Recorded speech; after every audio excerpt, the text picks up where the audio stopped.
going to take you from the global scene down to a small town in southern Saskatchewan. So this is a major presentation. So the title is there. Who's involved in this project? A variety of people from NRCan, Sask Power, some universities, and some international participants as well. So we're going to talk about CO2 storage, and there are three things you need if you want to store CO2 in a saline aquifer. So you need injectivity, and note the footnote. You need capacity to store the amount of CO2 over the lifetime of the project, and you want to make sure that that CO2 stays in the ground. To date, most calculations of capacity and storage opportunity have been based on theoretical calculations. So the idea of this project is actually go to a real-world situation where CO2 is being stored and make measurements that allow us to learn something about the real world and how effectively you can actually store CO2. And following on from the discussion yesterday about monitoring, monitoring is a key aspect as we move forward in projects. We want to be able to monitor them to make sure that they are not endangering other ground resources, water, minerals, things like that. So the place we're going to do that is, as I mentioned, in southern Saskatchewan, the AquaStore project. So this is a project that started a little over 10 years ago now. NRCan actually put $1 million in up front when they were drilling the two wells. So we have quite an investment in this project. It has been a field site for a lot of research related to CO2 storage. They started injecting CO2 in 2015. So just to remind you, I'm sorry for the program members, they've seen these slides 100 times, but one more time. So the reservoir is down here at about 3,400 meters depth, just above the Cambrian basement. The immediate seal of the reservoir is a shale cap rock, and then the regional seal is a thick evaporated prairie formation that would impede any upward movement of CO2. So one of the key, or a couple of key aspects about this is really a significant depth in terms of monitoring. A lot of people thought that although we could use 4D seismic to monitor CO2 at a depth of Weber, going down to 3,400 meters depth, very low signal noise seismically, it makes it much more difficult to acquire robust images. So what are we trying to do here? These are sort of the high-level points that we are trying to address, and the learnings we take from this project will inform both regulatory regimes and standards that are being developed for CO2 storage. From my perspective, it's an opportunity to learn how CO2 migrates when you put it underground, but also to test a variety of methods and develop new methods that allow us to track and monitor the CO2 from subsurface. So I mentioned we have a lot of theoretical models. So at the start of a project, you don't have much information and you build a geological model. For saline aquifer storage, you probably have a single well. You may or may not have core from that well. It'll have a set of logs. From that, you need to build a geological model. Hence, they tend to be fairly simple. So at the start of the project, here's the predicted CO2 flow simulation. It suggests that from this injection well, CO2 is going to flow out in a nice symmetrical pattern from the well. I'll make the point that site characterization is very important.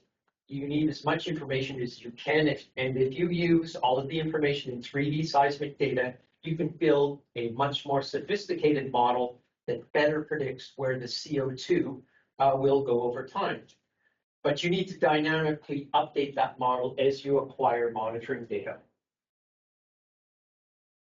Because at the start of the project, we knew we were going to be here for a long time, and we learned certain things at the Weyburn project.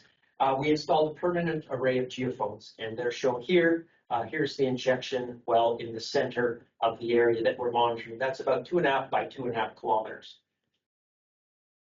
So over the course of the last 9 years now, since the start of injection in 2015, We've acquired repeat 3D seismic surveys, and we have been able to track the growth of the CO2 plume over time. I'll point out a couple of things here. Here are the injection amounts at those times. This is the most recent survey that this was done just in December. So this is a very preliminary result. This could change, so don't get too excited about it. There's the injection well. So the point here is that CO2 does not spread out symmetrically from the well, but it's influenced by the heterogeneity and the anisotropy in the geology. That's not a big surprise to anyone who knows anything about geology, not that I do. So you need to monitor over time to update and calibrate that geological model if you're going to use it to predict what the storage capacity ultimately will be and what the behavior of the CO2 in the subsurface will be long term. Colleagues at Stanford have applied some AI methods to take some of that time-lapse seismic data and a deep learning algorithm where they've been able to use it to recognize noise in the data. So here's that CO2 plume in 3 dimensions, but you can see there's a lot of noise in the data. But by training the algorithm, you can in fact get a much cleaner picture of where the plume is. So here's a good application of AI to this problem. Another thing we attempted, when you do research, some things work, some things don't. In this case, we actually did a cross-well seismic survey. So these are tomograms down at the reservoir level. So we're way down at 3,000 meters depth. The reservoir is 200 meters thick. And these are the 2 wells we have. They're 150 meters apart. And the intent here was actually to make in situ measurements so that we could calibrate CO2 saturation to the changes in seismic that we see at the surface. To date, we haven't been able to extract that information from these data yet. We're still working on it, but we'll see whether that provides the result that we're after. Another thing that we've tried to do is to develop new monitoring methodologies, and in seismology, fiber optics have, in the last 10 to 15 years, have found lots of new applications. So we've been playing around with those, and for surface seismic acquisition, they haven't been very successful in a controlled source kind of seismic survey. But we did a test, a very simple test of different configurations. We found that these fiber loops in shallow vertical wells were just as good as geophones in recording the data. So we took that idea, expanded it, and last fall, we installed 8,000 meters of fiber at the site along the existing permanent array, and with vertical loops of this continuous fiber located adjacent to the geophones. This is just a field shot of data acquired using that fiber optic system. And you can see you can get very pretty patterns. Most of this is noise that's not useful to us, but it is nice looking. Come on, it's a picture. I don't have any rocks to show you. 2 minutes, okay. But the real main point of that is this is for a single shot geophone data, and these sort of hyperbolic and relatively flat events here, those are the reflections that we're looking at. The reservoir is down at about this level, and you can compare that to the vertical loop data. And it's pretty comparable. So we're going to process this all the way through to final 3D images.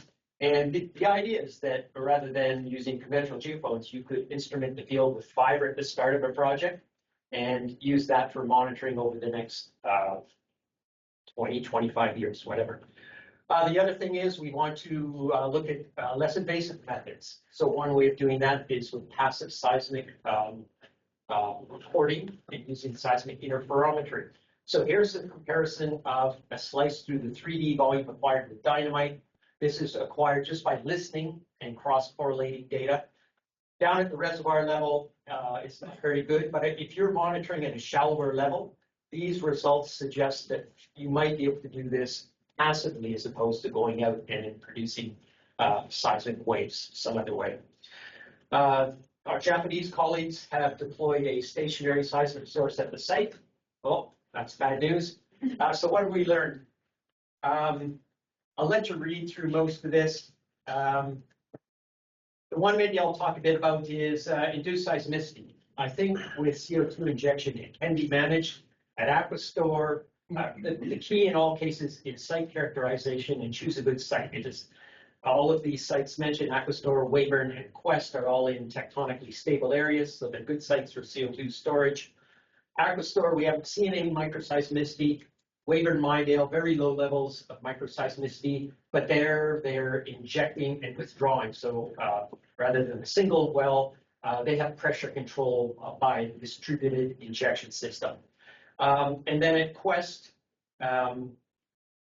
what do I want to say about it? Well, it's a much larger volume, faster rates of CO2 injection, and even there, the microseismicity levels are very low.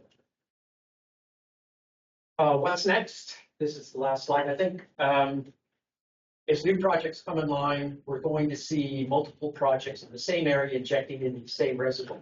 So it's going to be interesting to see what the effect of the superposed pressure fields from different projects will produce in terms of earthquakes and such like. And I think we will likely get some surprises.